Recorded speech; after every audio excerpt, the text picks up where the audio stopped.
Welcome to the American Med Spa Association podcast, Medical Spa Insider. This week, AmSpa founder Alex Thiersch is speaking with Minou Clark, CEO of RealSelf.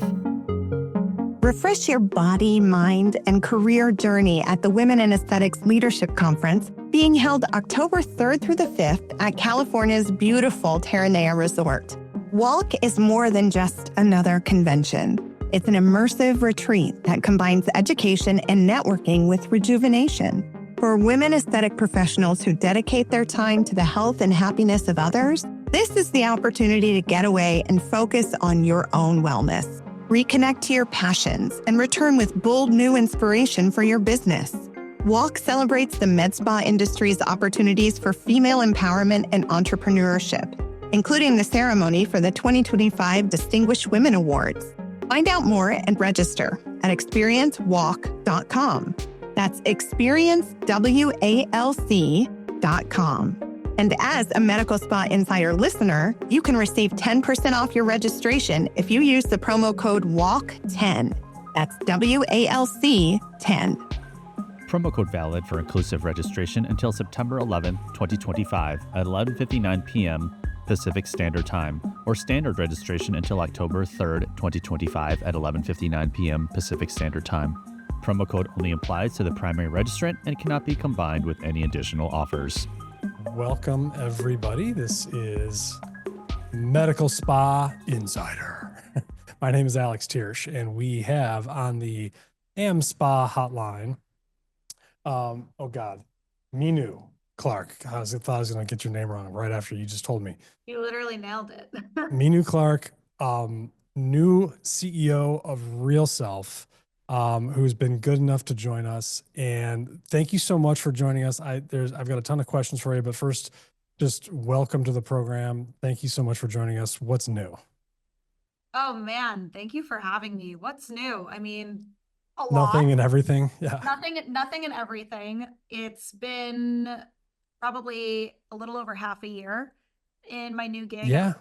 But also a little over half a year in my new gig as someone even in the aesthetics industry and in the space. Yeah. So it's an exciting time to sort of take the leap into a new industry category, something that I've been more of a consumer or enthusiast of, and now really getting a look under the hood and sitting in it is really fun and thrilling. That's awesome. Well, let's kind of talk about that and back up a little bit. So, most of our audience obviously is mostly medical spas and non-surgical medical aesthetics. RealSelf, traditionally at least, started out as mostly plastic surgeon and dermatology based. I know there's been kind of pushes here and there to move into other areas, and so we've had a great relationship with RealSelf from the beginning. You guys have been a big name in the industry for a long time. And I've known some of the folks there since I was since I was first just getting into the industry back in 2010, I think it was 2011. So it's been cool to see what y'all are doing, but I would love to know, let's talk about what RealSelf is up to. What are these kind of sea changes that are going on to allow you to come in? My understanding is you've got much more of a media background. I want to get into your background as well, because you've done some exciting things in the past. But what's the future hold for RealSelf? I love it, and I love that you have a big emphasis on the med spa space and the non-invasive and minimally invasive space. RealSelf has always been an incredible sort of connective tissue between plastic surgeons primarily and consumers. We've really done an incredible job building a community around that, building a lot of transparency in our reviews, in our unfiltered before and after photos. We've become the perfect middleman to finding the right doctor for you, to even interacting with doctors directly through Q&As. What I think has evolved since RealSelf's birth in 2006 is really the med spa space and the minimally invasive, non-invasive space. And when I say evolve, I don't just mean from the industry perspective, but from the consumer perspective. We're seeing younger and younger demographics dip their toes into aesthetics earlier. Yeah. And we are seeing social media platforms democratize the exchange of information and education and misinformation around aesthetics and especially minimally invasive procedures. And so when RealSelf was founded, it was largely before the culture shift, before the younger demographics, before social media had viral videos detailing an influencer's experience with filler or with Botox. So now that the media landscape has changed and the consumer has changed, and the modern beauty consumer is more than a Google search, she's leveraging YouTube as a search engine. She's leveraging TikTok to dive into trends. She's following her favorite providers and tastemakers on Instagram. RealSelf needs to play in those spaces too and evolve accordingly. So a lot of what we've been up to is building out these additive destinations that are RealSelf. We know how much the landscape has changed and we want to meet consumers where they are. And we recognize that the aesthetics journey is not one size fits all, and neither is your sort of discovery point or education experience. And so instead of RealSelf continuing down the path of only really being a website directory, we want to be a multifaceted destination. We want our social media to be a place for visual storytelling, education, entertainment. We want it to pierce through the cultural zeitgeist. We want to be a voice, myth-busting trends from the Met Gala carpet. We want to talk through who looked fabulous at the Oscars and bring in expert voices. We want to uplift community voices and experiences from patients. So social media is transforming at RealSelf as something that historically was a siloed marketing tool and is now a core business pillar. Yeah. Tandem with that transformation, what RealSelf has done that is really smart and really exciting for me is they've built this community of registered users. And so over time, RealSelf has this global owned audience database of collected emails and profiles on 3 million people. That is a very big scale of first-party data and insights that we can leverage to build better brand rapport, to build out personalized content and user journeys, to empower doctors and providers to hyper-target segments depending on their interests, their behaviors, their demographics, their geolocation. For sure, yeah. So we're now kind of rowing in this direction of RealSelf, the website, the social media destination, and the owned audience newsletter hub. And that's kind of our new flywheel. It's where we think we're going to drive, first and foremost, better consumer relevance and scale, because we are ultimately the people's princess of aesthetics. But also that's going to better empower and amplify our doctors, our providers, and our brands.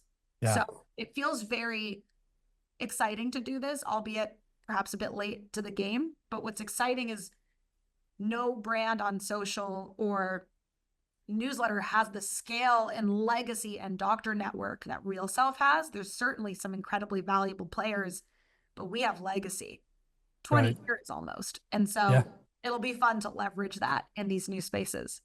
Well, and first of all, extra points for using the term cultural zeitgeist. Love it. I mean, that's amazing.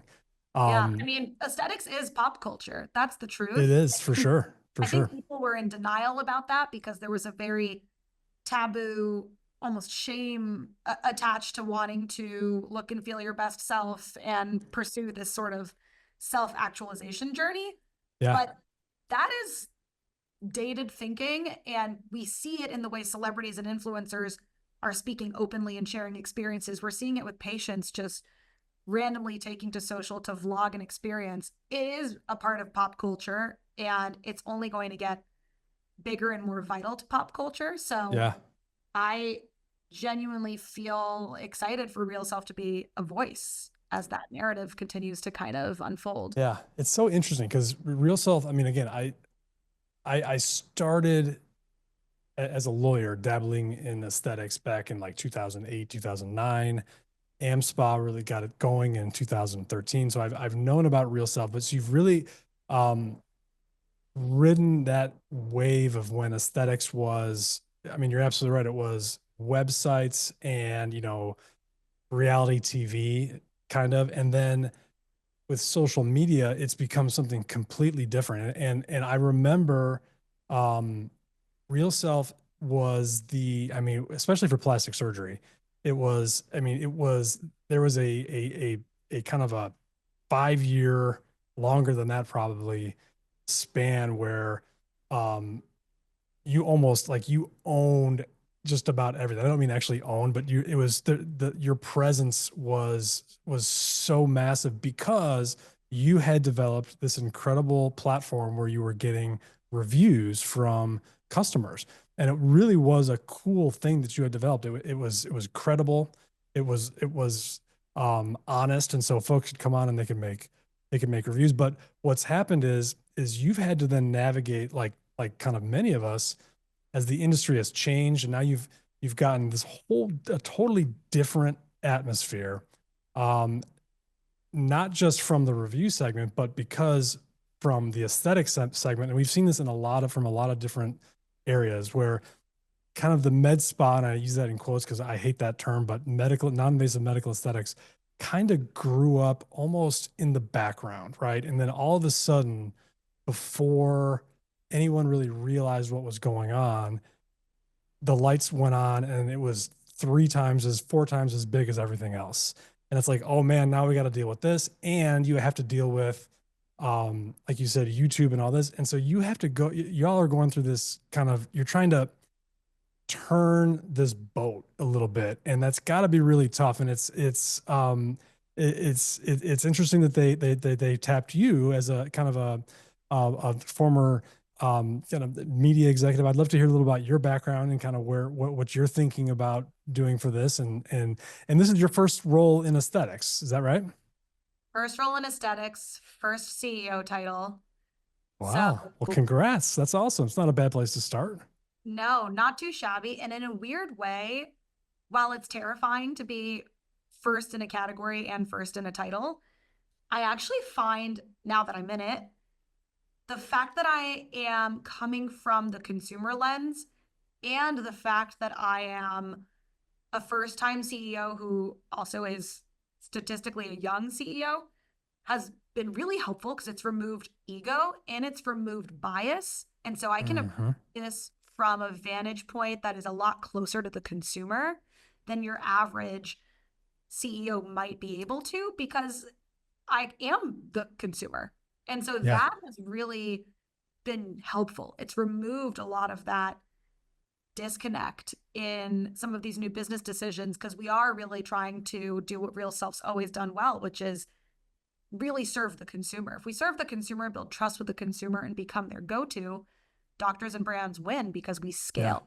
Yeah. And I am a pretty good representative of that consumer. I'm by no means a plastic surgeon or a doctor, and I am new to the industry in a lot of ways. So I can kind of speak their language a little bit better because I'm sitting in it. How did you get where you were with another brand before? I want to say it's 1111. Is that what it was called? 1111 Media.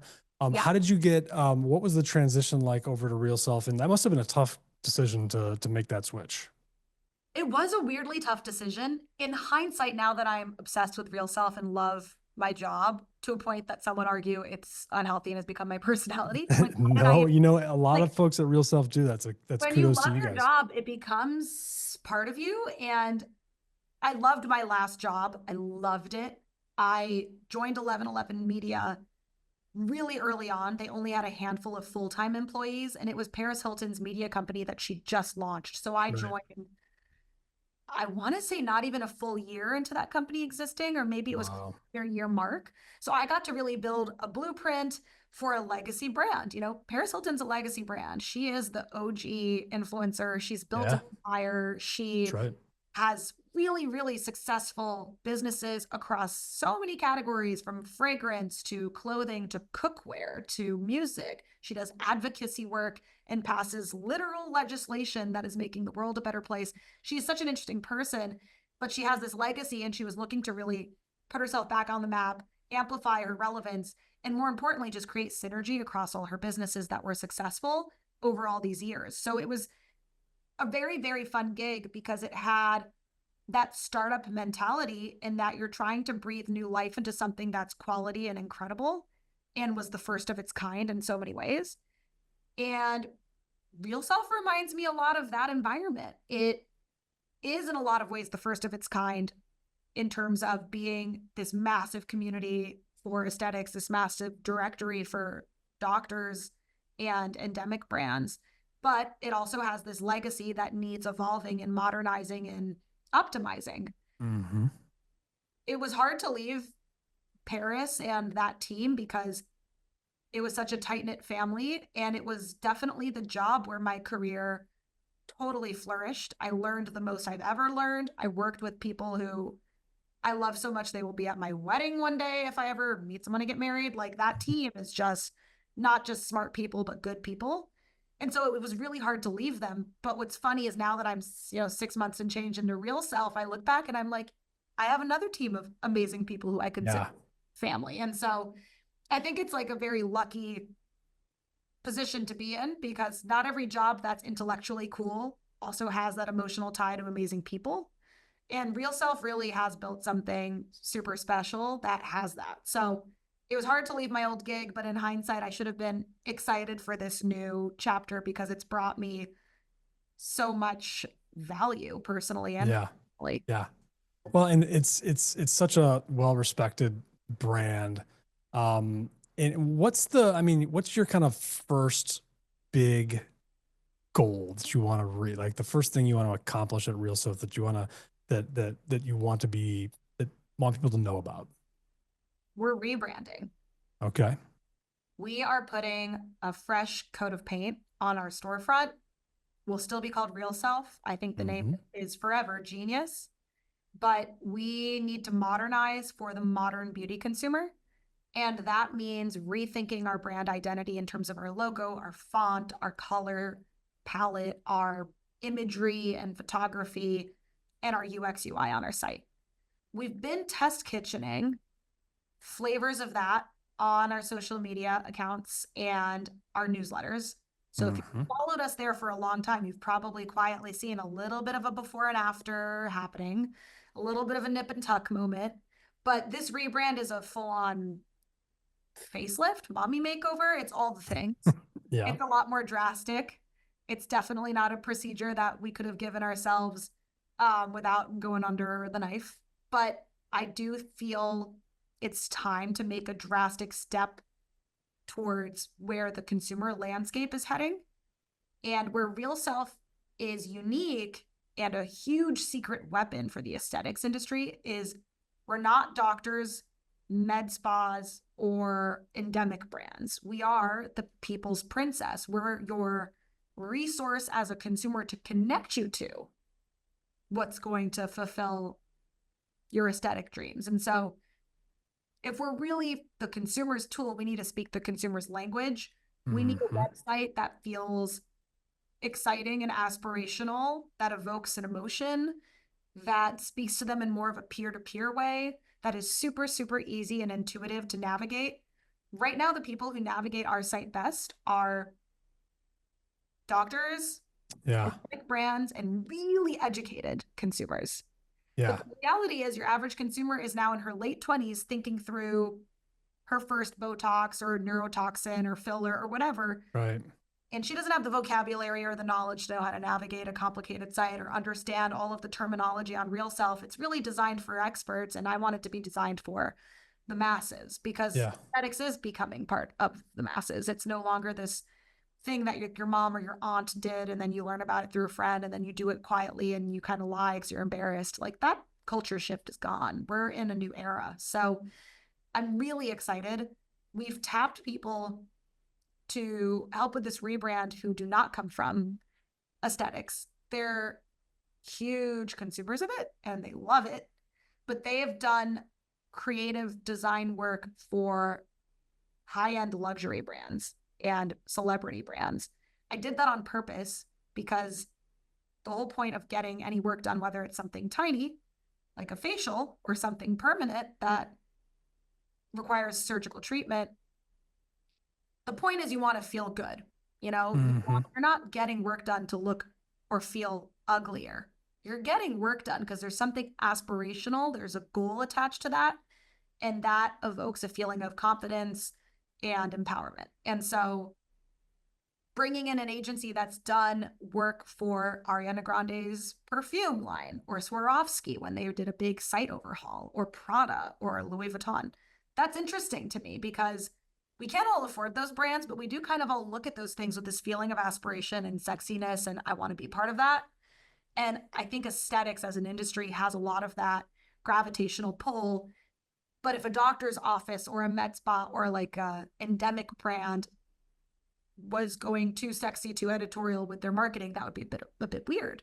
They have to hold a little bit more of a strict line, not just from a regulatory perspective, but there's a level of like academic vetting that goes into picking your surgeon. So we're the people's princess. We can be a little bit more loose and playful and sexy and cheeky and fun. We can have some personality. So that's kind of what this is going to accomplish for us. It'll modernize us. It'll scale us to the masses. It'll speak their language.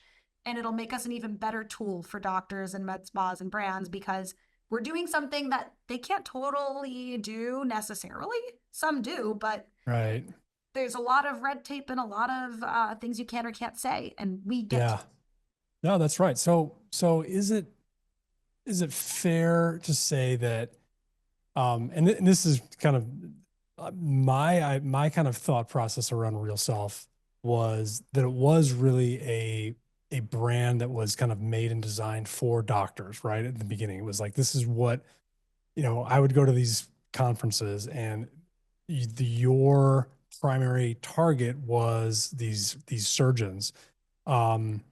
And which makes sense because that was kind of what you all were doing.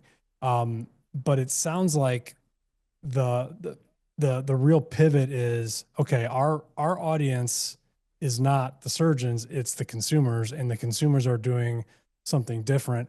And one of the things that we've always kind of struggled with, not struggled with RealSelf with, but we've tried, RealSelf along with other brands that we've worked with has been in the past resistant to working with medical spas, nurse practitioners, physician assistants, because they were working with surgeons and there was a line there.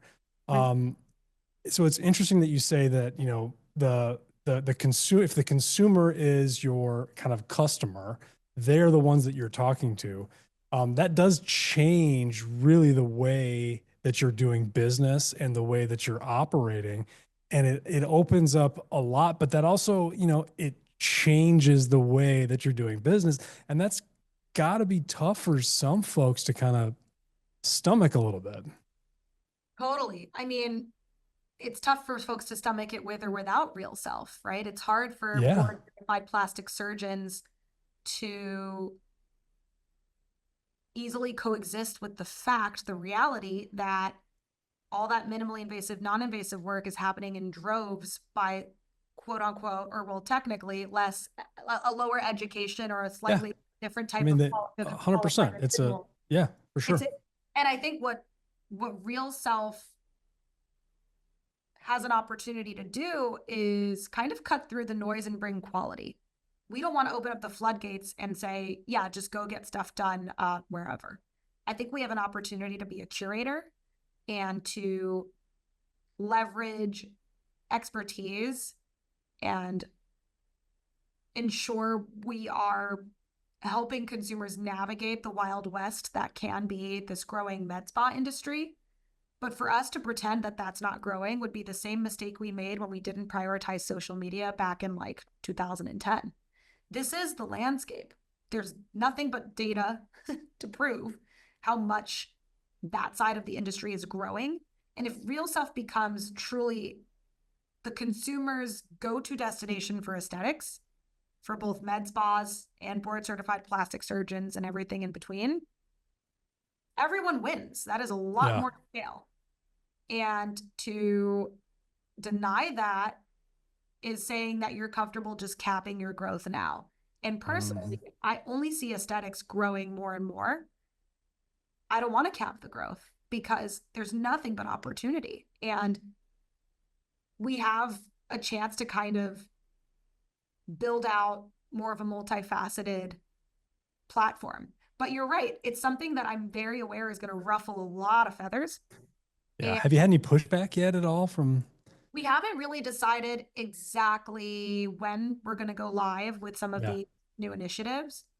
The one opportunity to transform RealSelf into more of a destination with a true user utility attached to it is to bring booking Yeah. into our ecosystem, primarily for two things: minimally invasive, non-invasive procedures and consultations. You're probably not booking a facelift, but you're definitely experiencing friction calling 3 to 5 different surgeons for your consults, and you have to go through their different sites and their different phone numbers and their different processes to book. I mean, I've done that when I explored getting a nose job, and boy, was there a lot of friction and it was a pain. Mm-hmm. I do feel booking can be a huge tool for more consultations and leads for our board certified plastic surgeons, and for all of those treatments and procedures that require upkeep that you're going back for over and over again, whether it's your toxins, your fillers, your lasers, your microneedling, and everything in between.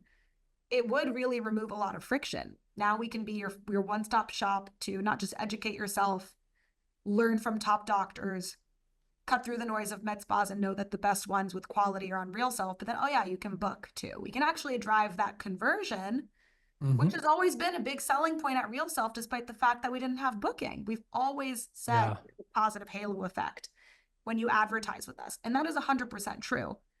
But now we have data to drive further down into the funnel with booking. And that I think is super interesting from a revenue perspective, but put that aside, from a consumer perspective, it would really remove steps in a kind of onerous process and make aesthetics at large way more seamless. Yeah, I totally agree. There's no question.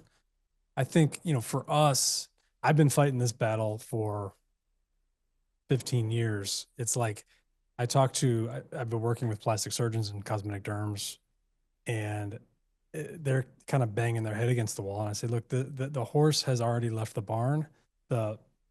The med spa industry is a $17 billion industry. It employs 100,000 people in America. It is by far the biggest provider of non-invasive.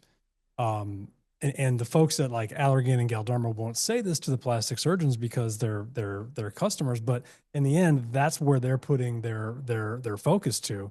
And it's tough for some of these bigger, and I'm not including y'all in this because I think you've been nimble, but it's tough to kind of move that ship. And do you feel like you're going to get kind of the bandwidth to be able to make some of the, you obviously you've got ideas, you've got the brand awareness, you have the eye of the consumer.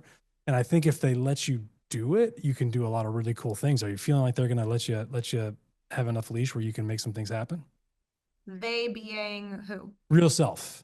Oh, yeah. Or Absolutely. powers that be. Yeah. No, yeah, absolutely. I mean, whether it's, my founder, who's incredible and extremely supportive of this vision, or the board, or our biggest investors, they're like pedal to the metal. Let's go. That's awesome. So, and candidly, they were a big selling point in taking the role. It wasn't just that I love RealSelf and what it stands for, and I'm an enthusiast of things aesthetics. It was, wow, I have smart people who know a lot that I don't know, who are all in, and they are not going to be blockers and a good opportunity. And so the only actual friction that we'll experience, and I think it's to be expected and actually extremely understandable, is that is a mindset shift that we're asking a very traditional industry to accept. And it's been an issue or a challenge that RealSelf, with or without RealSelf, it's hard for the med spa space to coexist with the board certified plastic surgeon space. I mean, those are very, very different career paths. It makes sense. I understand that. Yeah, I do too. But it's similar to saying, we don't want to go on social media because it seems silly, or I don't want to learn do this TikTok trend because it seems dumb. And next thing you know, your competitor did it and they just drove record sales because they started building a community somewhere where the people were. If we don't go where the people are, it's actually a disservice to my board certified plastic surgeons. Yeah. Yeah. So it'll I all agree. have a positive halo effect, but I fully expect there to be bumps in the road, things that I'll have to learn as I navigate it myself. I don't know that we'll get it right the second we launch it, or if it's something that we'll have to iterate on for a long time, most likely the latter. But I do think it's worth all of those little potential plot twists because the numbers, to your point, of this growing industry speak for themselves. I mean, to neglect that is nuts. And our consumers will either leverage RealSelf for that information or a competitor will come along and take this and run with it. Yeah. Well, and not only that, you've got you have the med spa audience and those providers that are, really dying for something like you provide, and have been for a long time. Yeah. Sitting right there for them. And, so it's all kind of right there. I totally hear you. And I sympathize with what it's not that you're gonna have to go through it. I think where the pushback is going to be, you're right. It's going to be tough for folks to kind of get on that mindset shift. And that's where it's going to get difficult because there's going to be folks who are like, ugh, what are we doing? How's that going to happen? And that's where it becomes tough, no matter how badly you want to do it. We were lucky enough, and sometimes I feel like it's just luck. I made a decision at some point, it's like 2014. I was like, I'm focusing only on med spas. That's it. That's where we're going. We're going to ride or die with that. And it worked out. But to go to that from plastic surgery is more difficult, but you can absolutely do it. And you know what? It's needed. Like we need that voice. We need that voice. So Totally. And it's not us abandoning ship with the right. plastic Not at surgery all. organization we've built. If anything, it's strengthening it and putting more things on the menu so more people come in through the door. More people in the door is more people, period. And there's nothing but data to show, yeah, maybe her aesthetics journey started in a med spa. Then she's turning 45 and like 10 years and she's knocking on your door. There's a cyclical like lifetime value to basically just creating this entry point that's super accessible and growing, but ultimately grows into brand loyalists for the board certified plastic surgeon. Like it's a very interesting self-fulfilling prophecy if we do it right. Yeah, for sure. Well, and two kind of additional points. One is that the biggest and best med spas that I've seen, so individual brands that are med spas, are always affiliated with the plastic surgeon. So and typically it grows up and becomes bigger than the surgeon's office itself, right? So that's one, and there's a reason for that, right? And the other thing, that's one point. So like I feel like there's something there, and then the other thing is that we're all really we're on the same side. There is what the med spa industry is battling right now is there's kind of an underbelly to our industry, which is some of these kind of unlicensed shyster providers who are doing things that they shouldn't. And there's bad outcomes and bad news stories, and it makes us all look bad. And those are the folks that we're all kind of battling. And I think because what we need is we do need some sort of minimum standard requirement. There has to be some barrier of entry so that you can't just go to your nail salon and get filler, right? It's got to be. And then if we do that, then there is going to be levels to it. And then you've got cosmetic derms and you've got plastic surgeons, and we all have a place. And I think we can all live very, very comfortably. There's enough to eat for everybody. Oh, absolutely. And I think it goes back to that earlier point where RealSelf has always been very strict in how it vets who advertises with us or who even plays in our ecosystem. It's why we've been so stubbornly sitting in board certified plastic surgeon and not med spa, because quality and those horror stories of those moments that then unfortunately make the whole industry get about. Trust me, I know. Always been really careful about that. But I think there's a greater good or like a consumer interest need to curate quality out of med spas and this growing this growing market. And so I do feel excited to figure out how RealSelf can sort of serve that purpose, because yeah, we can't open up the floodgates. I don't want to add to the narrative that aesthetics has been thankfully growing away from and evolving into something way more powerful and empowering. But yeah, it's going to take a lot of guardrailing and quality vetting and standard setting to understand, okay, what do we do to ensure there's a really strict barrier to entry so that we are bringing quality and not peddling the wrong places. Yeah. Yeah. Anything surprised you about the aesthetic industry? What's your favorite thing about the aesthetic industry? I guess that's two questions. I mean, I don't know necessarily if things have surprised me, but things have really validated things I've always loved. Yeah. More in the consumer seat than in the professional seat. Yeah. I think subtle aesthetics, Yeah. undetectable aesthetics is obviously having a huge moment. I do think aesthetics is cyclical like fashion. So right now people may want subtle treatments and then we might go back to being a little bit more campy and then we might go back to being more subtle. But I do think it's really fascinating to see how much technology has evolved. Yeah. Going to some of these conferences and seeing what you can accomplish with a laser or with microneedling, or I mean, life-changing for people. Yeah.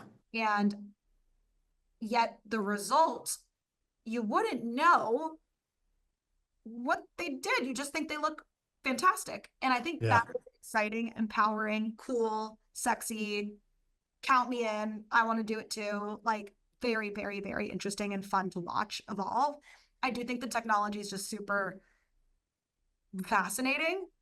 And it is. The other piece that I think doesn't necessarily like surprise me, but excites me is the sort of human interest side of aesthetics, reconstructive work, breast cancer survivors, people who've been in an accident. There's a crazy human good angle that doesn't get talked about enough that plastic surgeons play a huge role in. And there's also a lot of activism that could be attached to that.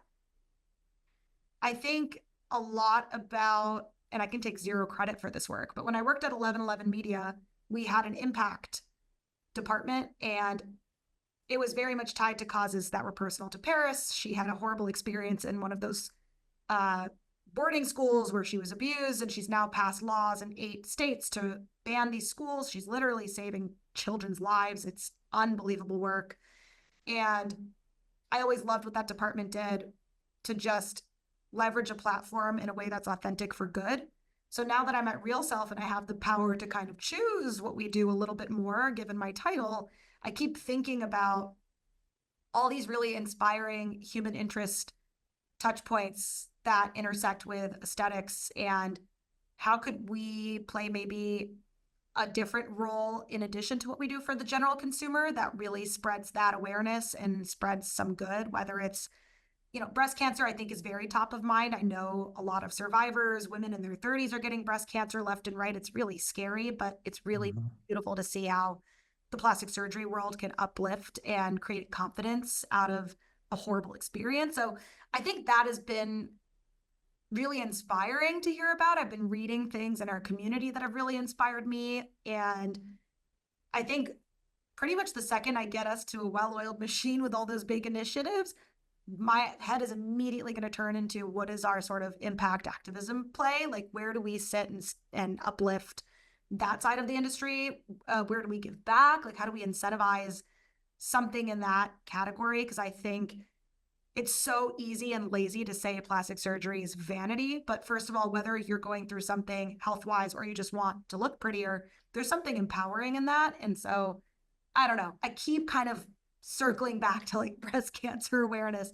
I think I've just, been exposed to a lot of people who've been through it, and people who've used RealSelf to find a happiness after something terrible. So I'd love for RealSelf to not only empower your average consumer, but also spread some of that positivity too. I totally agree. I think, and I'm glad you said that, because it's not just for plastic surgery, which I think there's obviously a profound impact. But one of the things that I've always liked about providers in medical aesthetics is the ones who tend to succeed are the ones who really, what they like about their jobs is not the glam and the money. It's that they get to change people's lives, right? And you get to see somebody who, although maybe not everybody noticed it, but to them it was a very big deal. And all of a sudden it's fixed and they feel better and they feel confident, and it literally is life-changing, like you said. And I think that does need to be celebrated and advertised more, because it's not just a vanity play. It's really not. It's like everybody has stuff that they don't like about themselves, and if you get it fixed, you feel better. So, I think that's, and you certainly, I think what's great about RealSelf is you have that connectivity to the consumer, which is, what everybody wants, right? So that is where you can really play a big role going forward in what the consumer thinks about not only plastic surgery, but also about med spas, medical aesthetics, all those things. And I think there's a lot that we can do together to make this a better industry. So it's really cool what you're doing. I support it. It's awesome. Thank you. Yeah, it's super fascinating. This industry is really multifaceted. It's evolving. I'm excited to see how much more it's integrating with pop culture, how much more openness and transparency there is around it. Certainly we have room to continue that, but yeah, there's a lot of depth and a lot of powerful messaging underneath those tabloids and those moments of vanity. Like, I find that reputation so tired, so lazy, so surface level. There's so much more to it. I think it's why I've just always gravitated towards it too. Like, I am a pop culture junkie. My career is in entertainment and celebrity. So I've certainly been around many customers of aesthetics who look fantastic, but I think there's something on a human level that just is exciting. And I think RealSelf has an opportunity to further amplify that and have this really positive halo effect on all the professionals who are in the space. Yeah. Do you miss kind of the celebrity being in that kind of world at all, moving in and out? Yes and no. I mean, I'd be totally lying if I wasn't like, yeah, I don't miss going to amazing Paris Hilton DJ sets. Those are like the time of my life. I miss those yeah, moments. I'll bet. Definitely. I think there's elements I totally miss, but I also kind of feel like those elements are about to become a big piece of aesthetics. I do think there's our own version of celebrities in this world, whether it's the really famous providers or the really famous influencers and celebrities who talk about it a lot. So we have our own flavor of the same dance in a way. Mm-hmm. And luckily I left on great terms with Paris. So I'm fully hopeful that I will continue to get to go to cool things if and when she's in New York City. But, there's pros and cons to all industries. I think a lot of the fun parts, though, have more parallels in aesthetics than people would realize. Yeah, for sure. Well, congratulations. It's cool that you're doing this. I think it's awesome what you're trying to do, and I certainly think it's needed, and I have no doubt you can do it. So congratulations. That's awesome. Thank you. It means a lot coming from you. Seriously. It's obvious you've not only been in the space for a long time, but you've lived through many of the iterations and eras of RealSelf. So it's exciting to get to chat and kind of share more around what we're doing. And as we get close to some of those new launches, I'll definitely give you a sneak peek. I'd be curious to hear your perspective. Yeah, no, we'll have to. Especially with the med spa stuff. We should just talk in general. Yeah, no, I'd love to have you back as we start getting going and see how it's going. But thank you so much for your time. I know you're super busy, but I appreciate it. Thank you. No, likewise. Really appreciate it too. Refresh your body, mind, and career journey at the Women in Aesthetics Leadership Conference, being held October 3rd through the 5th at California's beautiful Terranea Resort. Walk is more than just another convention. It's an immersive retreat that combines education and networking with rejuvenation. For women aesthetic professionals who dedicate their time to the health and happiness of others, this is the opportunity to get away and focus on your own wellness. Reconnect to your passions and return with bold new inspiration for your business. Walk celebrates the med spa industry's opportunities for female empowerment and entrepreneurship, including the ceremony for the 2025 Distinguished Women Awards. Find out more and register at experiencewalk.com. That's experiencewalc.com. And as a Medical Spa Insider listener, you can receive 10% off your registration if you use the promo code WALC10. That's WALC 10. Promo code valid for inclusive registration until September 11, 2025 at 11:59 p.m. Pacific Standard Time, or standard registration until October 3rd, 2025 at 11:59 p.m. Pacific Standard Time. Promo code only applies to the primary registrant and cannot be combined with any additional offers. Thank you to our producers, Madeline Muller, Marketing Content Coordinator, who organizes the podcast schedule and guests, provides topics and talking points. And myself, Joe DeGuzman, Technology Operations Manager. I handle the audio and video editing, voiceovers, and tech. Kate Harper, Senior Digital Marketing Coordinator, who makes all of our graphics and manages the podcast platform. Esme Uriostegui, Senior Social Media Coordinator, who makes and posts all the clips for the podcast and posts them to our social feeds. Our music is by Ghost Score.